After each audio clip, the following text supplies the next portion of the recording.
আসসালামু আলাইকুম, কেমন আছে সবাই? সো আমাদের গত ক্লাসে ওরিয়েন্টেশন হয়েছে, তাই আমরা গত ক্লাসটাকে আর 4 নাম্বার ক্লাস না ধরি, কারণ সেখানে আমরা খুব একটা ওয়ার্ড শিখি নাই। সো আজকে আমাদের 4 number lecture, root words magic. তোমরা চলে আসো। আজকে আমরা নতুন কিছু শব্দ শিখব এবং সেই শব্দগুলোর উপর আমরা আজকে ক্লাসের মধ্যেই আলোচনা করব। সো তোমরা তোমাদের বন্ধু বান্ধবীদেরকে একটু মেনশন দাও। এবং দেখতে দেখতে আজকে 25 জুন, আমাদের জুলাই মাসের 5 তারিখ থেকে কিন্তু ফার্স্ট ইয়ারের ক্লাস শুরু হবে অনলাইন। তো ক্লাস শুরুর আগ পর্যন্ত আমরা রেগুলারলি কিন্তু এই ক্লাসগুলো চালিয়ে যাব। সো তোমরা কেমন আছো, কে কোত্থেকে দেখছো আমাকে জানাও, আমি তোমাদেরকে একটু মেনশন করে দিই সবাইকে। আজকে আমরা একটু কম পড়াশোনা করব। আসলে পড়াশোনা একই করব, বাট এক্সামটা নিব না। আজকে আমার ট্রেন আছে, আমি একখানে যাব, একটু পরে আমার ট্রেন। তো এই কারণে আবার ক্লাসটা অফ দিব, সেটাও খারাপ, তাই ক্লাসটা নিচ্ছি। তো তোমরা ঝটপট খাতা কলম বের করো, লেকচার নাম্বার দিয়ে দাও 4। এবং আজকে আমরা কিছু মজার জিনিস শিখব। তোমরা তো অলরেডি গত ক্লাসে কিছু না কিছু শিখছো, রাইট? সো আজকে আমি তোমাদেরকে কয়েকটা জিনিস শেখাই। প্রথমে এই যে একটা শব্দ শেখাই, সেটা হচ্ছে অটো বা অটো। এই শব্দটার অর্থ হচ্ছে কান। অটো মানে কি বলতো? অটো মানে হচ্ছে কান। অটো বা অটো, অটো অটো মানে হচ্ছে কি? কান। লিখে ফেলো, অটো মানে হচ্ছে কান। আচ্ছা, এটা মনে হয় বলছিলাম রাইনো। রাইনো মানে হচ্ছে নাক। তাহলে এই যে রাইনো মানে হচ্ছে কি? নাক। আর অটো মানে কি? কান। অটো মানে হচ্ছে কান। ওকে, হ্যাঁ, তোমরা জার্সি পেয়ে যাবো। তোমাদের কিন্তু কল দিচ্ছে, তোমাদের কল দিচ্ছে যারা তোমরা আলটিমেট প্যাকেজ নিচ্ছ। এই যে অপূর্ব দাদার জার্সি পরে আছি। সো তোমাদেরকে জিজ্ঞেস করবে আর্জেন্টিনা না ব্রাজিল। যে আর্জেন্টিনার তাকে আর্জেন্টিনার দিবে, যে ব্রাজিলের তাকে ব্রাজিলের দিবে। কেউ যদি পর্তুগালের বা অন্য হও সেটাও পাবা। তো তোমরা ওটা বলে দিও। তাহলে অটো মানে কান, রাইনো মানে হচ্ছে নাক। তাহলে এখন আমি যদি তোমাদেরকে একটা প্রশ্ন করি, তাহলে বলো তো, অতএব ওটাইটিস মানে কি?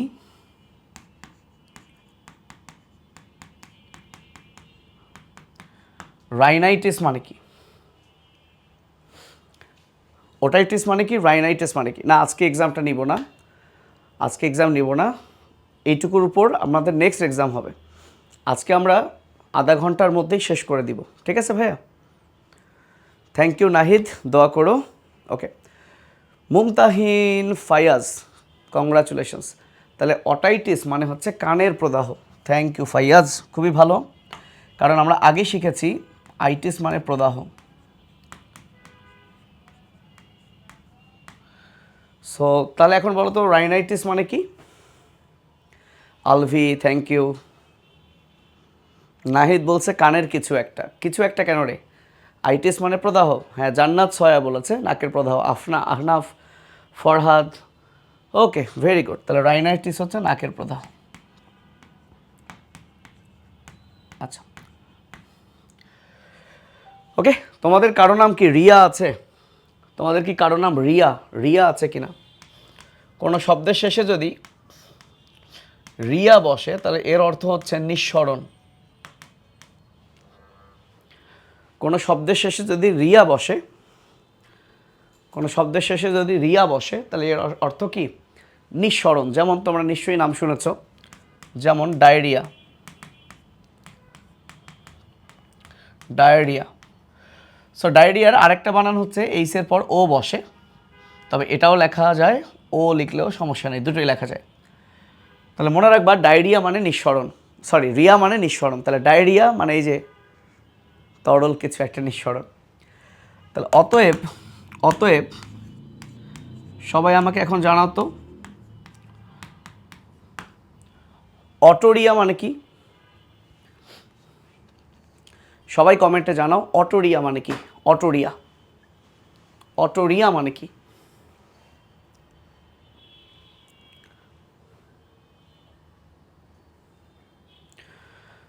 ঝটপট কমেন্ট করো।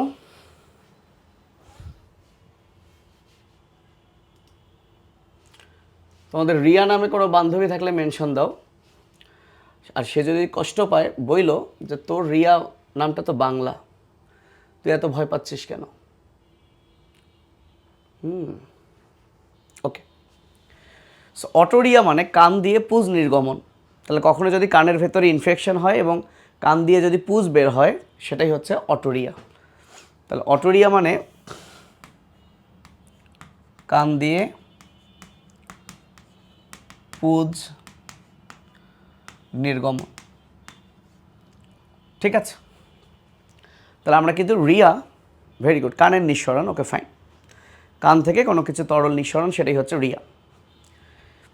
এবার আসো প্যাথি। প্যাথি মানে ডিজিজ।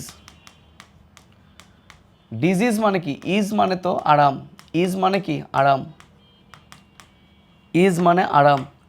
আর ডিজ মানে কি? ডিজ মানে না। তাহলে ডিজিজ মানে আরাম না। কখন আরাম হবে না? যখন রোগ হবে। সো ডিজিজ মানে রোগ। তাহলে প্যাথি মানে ডিজিজ বা রোগ। যেমন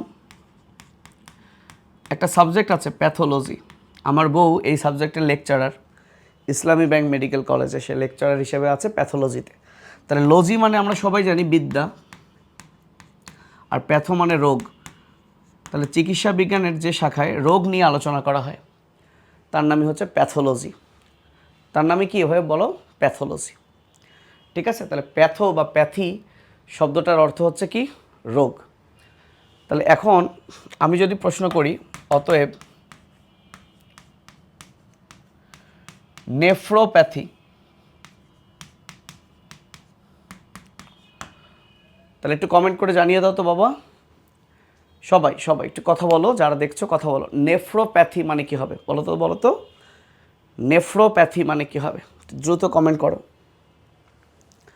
নেফ্রোপ্যাথি মানে কি হবে?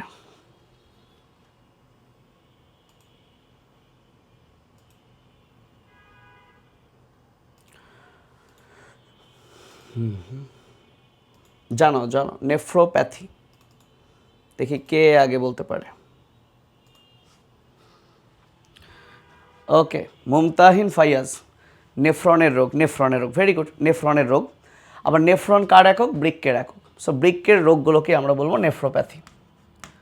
সো বৃক্কের রোগ মানেই তো নেফ্রনের রোগ, বৃক্কের রোগকে বলবো নেফ্রোপ্যাথি।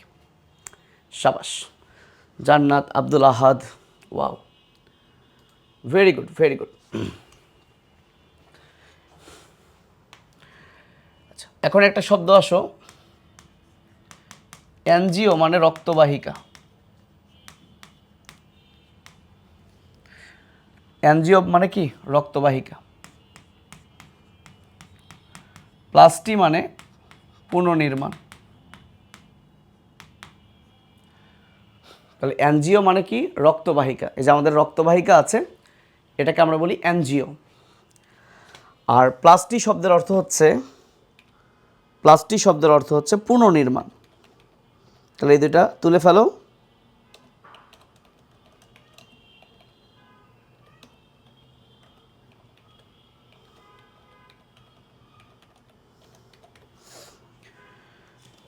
এনজিও অর্থ রক্তবাহিকা, প্লাস্টি অর্থ পুনর্নির্মাণ। তাহলে এখন এই দুইটা শব্দকে মিলালে কি হয়?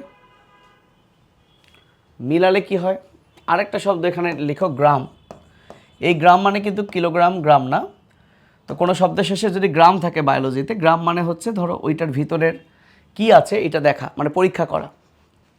যেমন আমি যদি বলি অ্যানজিওগ্রাম, অ্যানজিওগ্রাম, তাহলে অ্যানজিওগ্রাম শব্দটার অর্থ তাহলে কি হবে একটু কমেন্ট করো তো। আর অ্যানজিওপ্লাস্টি মানে কি হবে? অ্যানজিওগ্রাম মানে কি হবে আর অ্যানজিওপ্লাস্টি মানে কি হবে? অ্যানজিওগ্রাম মানে কি হবে আর অ্যানজিওপ্লাস্টি মানে কি হবে? তাহলে গ্রাম মানে হচ্ছে যেমন ইসিজি, ইকোকার্ডিওগ্রাম। সো গ্রাম বলতে এখানে কোনো একটা ছবি বোঝাচ্ছে বা চিত্র বোঝাচ্ছে। তাহলে অ্যানজিওগ্রাম মানে রক্তনালীর ভেতরে কেমন আছে, কতটুকু ব্লক হয়েছে। তোমরা জানো যে আমরা যদি চর্বি জাতীয় খাবার খাই বেশি বেশি, তাহলে আমাদের রক্তনালীর ভেতরে কিন্তু এই চর্বিগুলো জমে জমে ব্লক হবে। তো এই জন্য আমরা অ্যানজিওগ্রাম করি। তাহলে অ্যানজিওগ্রাম মানে কি? অ্যানজিও মানে রক্তনালী, গ্রাম মানে ওর ভেতরের চিত্রটা দেখব যে কোন রক্তনালী কত % ব্লক হয়েছে। আর প্লাস্টি মানে যেহেতু পুনর্নির্মাণ, তাহলে নালীটা তো আগে ব্লক ছিল না, ব্লক হয়েছে। তাহলে যে চিকিৎসা পদ্ধতির মাধ্যমে এই ব্লকটা ছুটানো হয়, মানে নালীটাকে পুনরায় ঠিক করা হয়, তাকে বলে অ্যানজিওপ্লাস্টি। তাকে বলে অ্যানজিওপ্লাস্টি। তাহলে অ্যানজিওপ্লাস্টি হচ্ছে চিকিৎসা। তাহলে অ্যানজিওগ্রাম কি? অ্যানজিওগ্রাম হচ্ছে একটা পরীক্ষা, যে পরীক্ষার মাধ্যমে আমরা বুঝতে পারি যে একটা রক্তনালীর ভেতরে কতটুকু ব্লক, অর্থাৎ রক্তনালীর ভেতরের একটা চিত্র বুঝতে পারি। যেমন ইসিজি করলে এরকম কাটা কাটা কিছু দেখে এবং ওই ছবিটা দেখে ডাক্তাররা বুঝতে পারে যে তার হার্টের কোনো সমস্যা আছে কিনা। এক্স্যাক্টলি তাই। তাহলে অ্যানজিওগ্রাম আর অ্যানজিওপ্লাস্টি, অ্যানজিওগ্রাম, অ্যানজিওপ্লাস্টি। তাহলে অ্যানজিওপ্লাস্টি হচ্ছে ভেরি গুড, রক্তনালীর পুনর্নির্মাণ। রক্তনালীর পুনর্নির্মাণ। আর অ্যানজিওগ্রাম হচ্ছে একটা পরীক্ষা, যে পরীক্ষা দিয়ে আমরা কি দেখতে পাই? রক্তনালীতে ব্লক আছে কিনা, ব্লক আছে কিনা জানা যায় যে পরীক্ষার মাধ্যমে, জানা যায় যে পরীক্ষার মাধ্যমে। ঠিক আছে, তাকে বলা হয় অ্যানজিওগ্রাম। তাহলে অ্যানজিওগ্রাম এটা একটা পরীক্ষা, আর অ্যানজিওপ্লাস্টি এটা হচ্ছে রক্তনালীর পুনর্নির্মাণ। রক্তনালীর পুনর্নির্মাণ।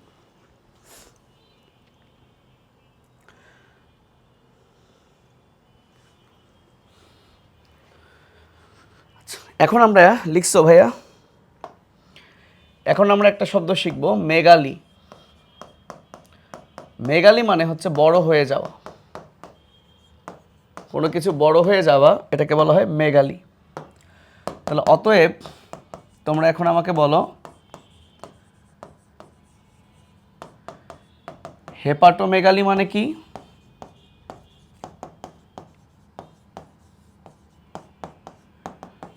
কার্ডিওমেগালি মানে কি? না, আজকে কুইজ হয়নি।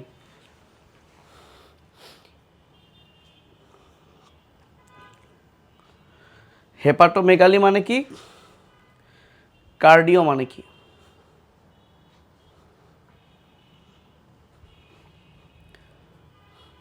হেপাটোমেগালি মানে কি? কার্ডিওমেগালি মানে কি? দ্রুত কমেন্ট করো।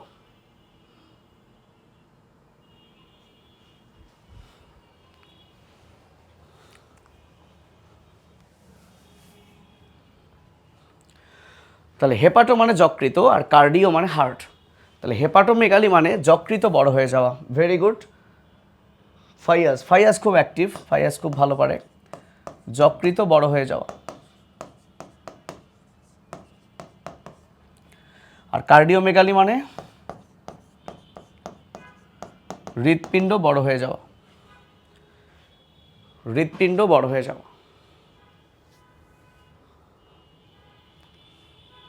ঠিক আছে, ওকে। এবার একটা আমরা শব্দ শিখবো, সেটা হচ্ছে পেনিয়া। পেনিয়া মানে কমে যাওয়া।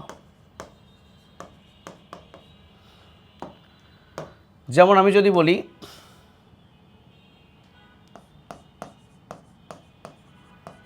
থ্রম্বোসাইটোপেনিয়া, এটা মানে কি? দেন লিউকোপেনিয়া, এটা মানে কি? তো লিউকো মানে হচ্ছে সাদা, লিউকো মানে হচ্ছে সাদা। তো এখানে লিউকো বলতে বোঝাচ্ছে লিউকোসাইট, মানে শ্বেত রক্তকণিকা। তো শ্বেত রক্তকণিকার সংখ্যা যদি কমে যায় তার নাম হচ্ছে লিউকোপেনিয়া। আর থ্রম্বোসাইট এটা হচ্ছে অনুচক্রিকা, অর্থাৎ যেটা রক্ত জমাট বাঁধায়। আমাদের শরীরে তো 3 ধরনের রক্তকণিকা আছে, ক্লাস 9-10-এ পড়ে থাকার কথা। এই থ্রম্বোসাইটের বাংলা হচ্ছে অনুচক্রিকা, পেনিয়া মানে কমে যাওয়া। তো থ্রম্বোসাইটোপেনিয়া মানে হচ্ছে অনুচক্রিকা কমে যাওয়া, আর লিউকোপেনিয়া মানে লিউকোসাইট বা শ্বেত রক্তকণিকা কমে যাওয়া। কিন্তু লোহিত রক্তকণিকা কমে যাওয়াকে এরিথ্রোপেনিয়া না বলে বলা হয় অ্যানেমিয়া।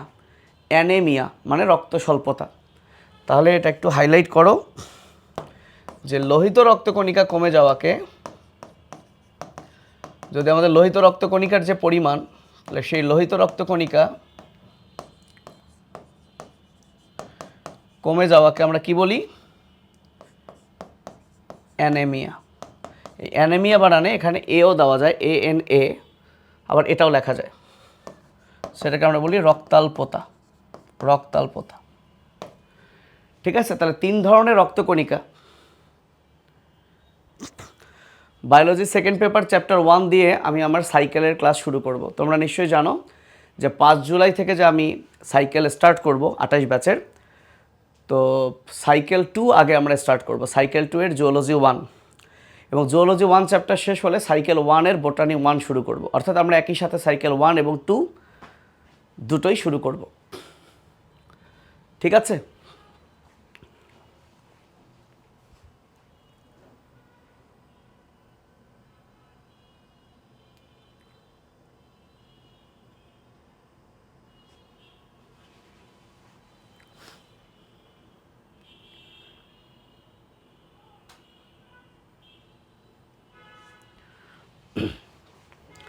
তাহলে এই শব্দটা তোমাদেরকে শেখাইছিলাম কি না আবার বলি, মনে হয় বলছিলাম।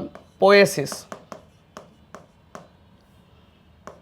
পোয়েসিস মানে হচ্ছে তৈরির প্রক্রিয়া। তাহলে আমি এখন 3টা শব্দ লিখব, সেটার অর্থ কি লিখবা? 1,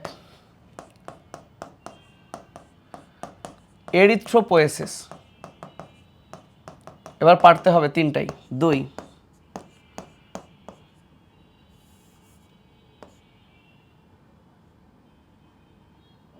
আচ্ছা, এরিথ্রোপোয়েসিস মানেই বলো। তাহলে পোয়েসিস মানে যদি তৈরির প্রক্রিয়া হয়, তাহলে সবাই বলো এরিথ্রোপোয়েসিস মানে কি? 27 সালেরও ক্লাস স্টার্ট করব জুলাই মাসের 1 তারিখ থেকে, সেটাও আমরা বোটানির 7 অধ্যায় দিয়ে শুরু করব।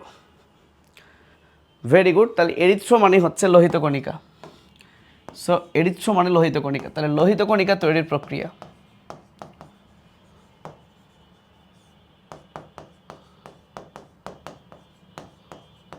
লোহিত কণিকা তৈরির প্রক্রিয়া,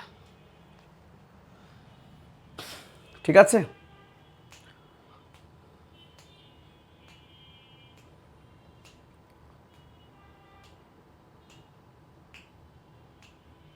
আচ্ছা, তো আমরা হেপাটো মানে যকৃত জানি, কার্ডিও মানে হার্ট জানি। তাহলে আমরা মনে রাখবো নিউমো বা পালমো, ঠিক আছে? নিউমো বা পালমো মানে হচ্ছে ফুসফুস রিলেটেড। তাহলে নিউমো বা পালমো থাকলে বুঝবা ফুসফুস। নিউমো অর্থ বাতাসও বোঝায়, বাতাস। আর রেনো, রেন শব্দের অর্থ হচ্ছে বৃক্ক, যেমন রেনাল, ঠিক আছে? বৃক্ক। তাহলে নিউমো বা পালমো থাকলে কি বুঝবো? ফুসফুস। ফুসফুসকে ইংলিশে বলে লাংস, তাই না? লাংস। আর বৃক্ককে ইংলিশে বলে কিডনি, কিডনি, যেখানে মূত্র তৈরি হয়। আচ্ছা, আজীবনের জন্য একটা কথা মনে রাখবা, শব্দের শেষে যদি এস থাকে তাহলে সেটা এনজাইম। তার মানে এই পৃথিবীতে যদি কোনো শব্দের শেষে এস থাকে তাহলে সেটা 100% একটা এনজাইম হবে। কিন্তু এজ ছাড়াও অনেক এনজাইম আছে, যেমন পেপসিন। পেপসিনের শেষে তো এজ নাই, সেও কিন্তু এনজাইম, ঠিক আছে? কিন্তু এজ থাকা মানে সে অবশ্যই এনজাইম, কিন্তু এজ ছাড়াও এনজাইম আছে। হ্যাঁ, তা আমার কথাটা হচ্ছে যদি নামের শেষে এজ থাকে সে 100% এনজাইম। মানে এজ সাফিক্সটা যদি প্রিফিক্স কী বলে, সাফিক্সটা যদি যুক্ত হয়, যেমন যেমন sucrase, lactase, maltase, lipase. So সবার শেষে এজ আছে, তার মানে এগুলো সবই এনজাইম। এগুলো সবাই কি? এনজাইম। এখন তুমি যদি বলো ভাই যে ভাই এনকারেজ মানে যে কাউকে উৎসাহ করা, তো এরও শেষে তো এজ আছে, তাহলে এটা কি এনজাইম? তো এটা তো একটা পুরো শব্দ, আর তারপরেও এনকারেজ বানানের শেষে COURAGE, তো এই এজ বানান কিন্তু ASE, আর এখানে কিন্তু ASE নাই। মানে এনকারেজ নিজেই তো একটা শব্দ, তো ওইটা ওসব চিন্তা করা যাবে না। অর্থাৎ একটা যৌগের শেষে যদি এস যুক্ত করি তার মানে এই এনজাইমটা ওই যৌগের উপর কাজ করে। যেমন সুক্রেজ, এই এনজাইমটা সুক্রোজের উপর কাজ করে। শিখবো আমরা ল্যাকটেজ, এটা ল্যাকটোজের উপর কাজ করে। মল্টেজ, মল্টোজের উপর কাজ করে। আর আজীবন একটা মনে রাখবা, সকল এনজাইম হচ্ছে প্রোটিন। তাহলে এই দুনিয়ায় সকল এনজাইমই কি? প্রোটিন। তার মানে এই যে এনজাইমগুলো দেখছো এগুলো সবাই কি? এগুলো সবাই হচ্ছে প্রোটিন। তাহলে পৃথিবীতে সকল এনজাইম কি? প্রোটিন। তাহলে থ্রম্বোপোয়েসিস মানে তাহলে হবে অণুচক্রিকা তৈরির প্রক্রিয়া। থ্রম্বোপোয়েসিস তাহলে কি হবে? অণুচক্রিকা তৈরির প্রক্রিয়া। প্যাকেজ নেওয়ার সময় অ্যাড্রেস না চাইলেও আমরা তোমাদেরকে ফোন দিয়ে অ্যাড্রেস নিব যে কোথায় কুরিয়ার করব, ঠিক আছে?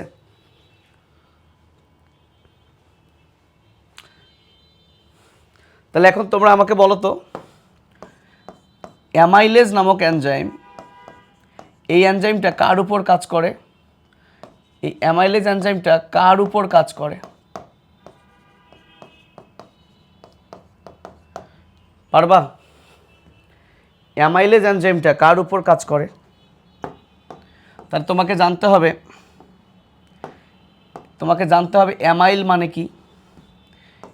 এই অ্যামাইল মানে হচ্ছে শর্করা বা স্টার্চ বোঝায়। তাহলে অ্যামাইলেজ শর্করার উপর কাজ করে। যেমন লাইপেজ নামের মধ্যে আছে লাইপো, তাহলে এটা লিপিডের উপর কাজ করে।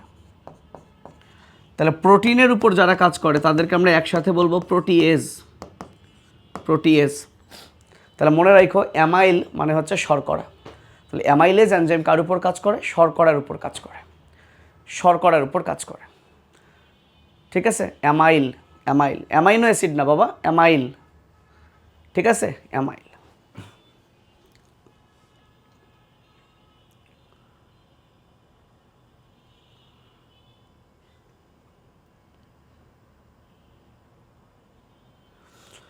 আচ্ছা, আর দুইটা শব্দ শেখাই। একটা হচ্ছে ট্যাকি। ট্যাকি শব্দের অর্থ হচ্ছে দ্রুত, ফাস্ট। আর একটা হচ্ছে ব্রাডি। ব্রাডি মানে হচ্ছে স্লো, ধীর। তাহলে এখন যদি আমি তোমাকে বলি, আচ্ছা আরেকটা শব্দ শেখাই, নিয়া। ঠিক আছে? নিয়া মানে হচ্ছে শ্বাস প্রশ্বাস। তাহলে এখন যদি আমি তোমাকে বলি ট্যাকিকার্ডিয়া মানে কি? ট্যাকিকার্ডিয়া। 2 ট্যাকিপনিয়া।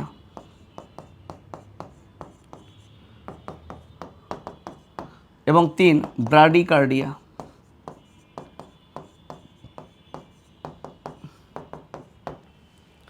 তাহলে ট্যাকিকার্ডিয়া মানে কি, ট্যাকিপনিয়া মানে কি, ব্রাডিকার্ডিয়া মানে কি?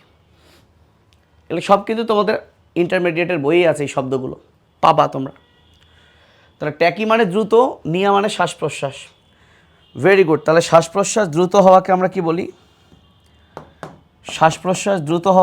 বলি? ট্যাকিপনিয়া।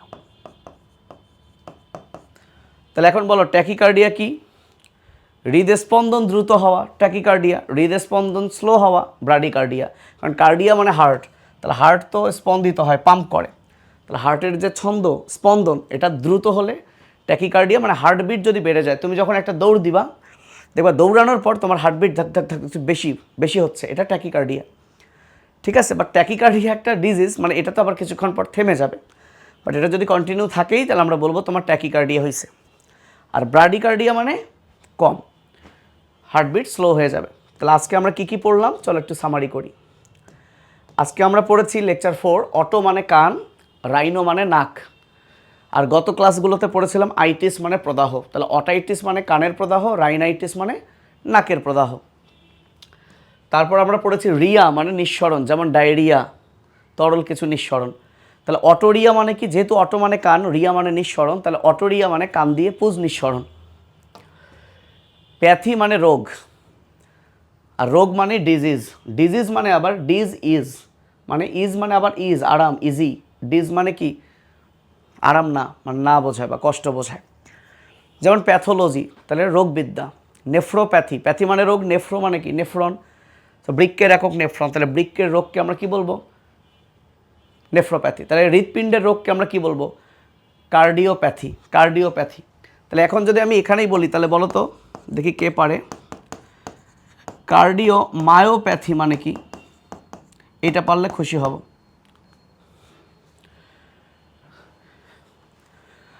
আচ্ছা, রাকিব বলেছে নোটিফিকেশন পাইলাম না কেন? মানে এটা তো রুটিন অনেক আগেই দেওয়া হয়েছে যে আজকে রাত 8টায় ক্লাস, মানে অনেক আগে বলতে পোস্ট দেওয়া হয়েছে। তো তাহলে বলো, এটাই লাস্ট প্রশ্ন, কার্ডিও মায়োপ্যাথি কি?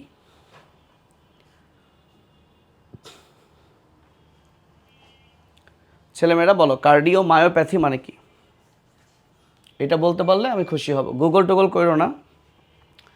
ফাইয়াজ আসলে অনেক ভালো ছেলে এবং ভালো পারে, খুবই ব্রিলিয়ান্ট। তাহলে কার্ডিও মানে হৃৎপিণ্ড, আর মায়ো মানে গত ক্লাসে পড়াইছিলাম পেশি, আর পেথি মানে রোগ। তাহলে দেখো হৃৎপেশির রোগ। তাহলে তুমি ধীরে ধীরে এই মিনিংগুলো জানলে, যখন তুমি বই পড়বা তোমার এই অর্থগুলো, মানে এই ওয়ার্ডগুলো, টার্মগুলো এমনিতেই মাথায় চলে আসবে। তোমাকে আলাদা করে মুখস্থ করতে হবে না কার্ডিও মায়োপ্যাথি মানে হৃৎপেশি রোগ, কারণ তুমি বুঝতেছো কার্ডিও মানে কি, মায়ো মানে কি, প্যাথি মানে কি। ক্লিয়ার ভাইয়া? ক্লিয়ার? তাহলে আমরা আজকে এই পর্যন্তই রেখে দেই। আর তোমাদেরকে আমরা বলে দেই, একটা আমার জন্য সুখবর আছে।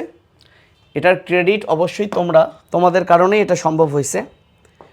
সেটা হলো আল্লাহর রহমতে তোমরা অনেক বেশি আমার কোর্সে এনরোল করতেছো, এটা আমার জন্য একটা সুখবর। এইচএসসি 28 ব্যাচে দেখো ম্যাথ সাইকেলে কতজন ভর্তি হয়ে গেছে? 5233। কারণ ম্যাথ সাইকেল হচ্ছে কম্বাইন্ড, এমনি ফিজিক্স আর ম্যাথস টপে এসিএসের, তারপরেও যেহেতু আলাদা নাই, ধরো ম্যাথের যদি এখন 4-5 জন টিচারের 5টা কোর্স হতো একটু কমে যেত, বাট একসাথে হওয়ায় অনেক বেশি। এবং ওভারঅল এসিএসের টপ কোর্স এত বছরে এই দুইটা, একটা হচ্ছে ফিজিক্স টপে থাকে, আর ম্যাথ হচ্ছে এরপরেই। আর কেমিস্ট্রি বায়োলজি ডিভাইড রুল আমরা তো আলহামদুলিল্লাহ কেমিস্ট্রিতে এবার পাহলভি ভাই হিমেল একসাথে হয়েছে, এটা খুব একটা ভালো দিক। এ কারণে এটা খুবই ভালো হয়েছে, অনেকগুলো এনরোল হয়েছে।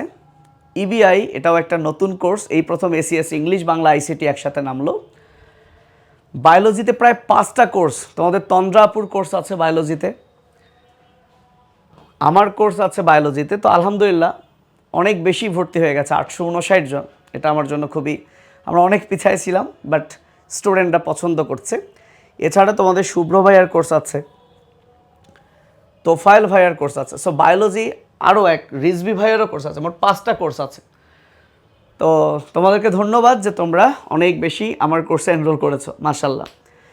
এছাড়া সঞ্জয় দাদার কেমিস্ট্রি কোর্স আছে। সো এসিএস 28, এই যে আরেকটা সো বায়োলজি 5টা কোর্স সবাই আসলে ডিভাইড হয়েছে। এখন এর মধ্যে এখন পর্যন্ত সবচেয়ে বেশি যেহেতু আমার কাছে এনরোল করছে, এটা আমার জন্য খুবই ভালো লাগছে। থ্যাংক ইউ তোমাদেরকে। এবং তোমরা যারা এখনও ভর্তি হওনি, তোমরা দ্রুত ভর্তি হয়ে নাও, কারণ তোমরা জানো যে FAB 500 এই কুপনটা অ্যাপ্লাই করলে তুমি কি পাচ্ছ? তুমি পাচ্ছ এই যে আলটিমেট প্যাকেজে ভর্তি হলে এখানে আছে কয় টাকা?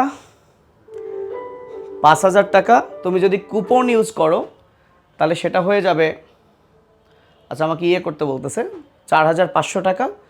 এছাড়াও অপূর্ব ফিজিক্সের টি শার্ট এবং আমার ফাহাদ বায়োলজির 2টা টি শার্ট পাচ্ছ। সো এটা একটা বিশাল সুযোগ, এটা চলতেই থাকবে। তোমরা যারা এখনও এনরোল করোনি দ্রুত এনরোল করতে পারো। তো আজকে আমরা আর কথা না বাড়াই, আজকে আমরা এই পর্যন্ত। আমি আসলে একখানে জার্নি করব, কিন্তু যেহেতু কথা দিয়েছি মানে ক্লাস হবে, তো একটু হলো। সো যে ওয়ার্ডগুলো আমি পড়ালাম সেগুলো ভালো করে পড়ো। এবং নেক্সট দিন আমরা তোমাদেরকে কবে ক্লাস হবে নতুন একটা আবার রুটিন দিব, সেই পরীক্ষা হবে নেক্সট দিন। তো তোমরা অবশ্যই ক্লাসে থাকো, ঠিক আছে? ওকে, তো ভালো থেকো ভাইয়া, আল্লাহ হাফেজ, আসসালামু আলাইকুম।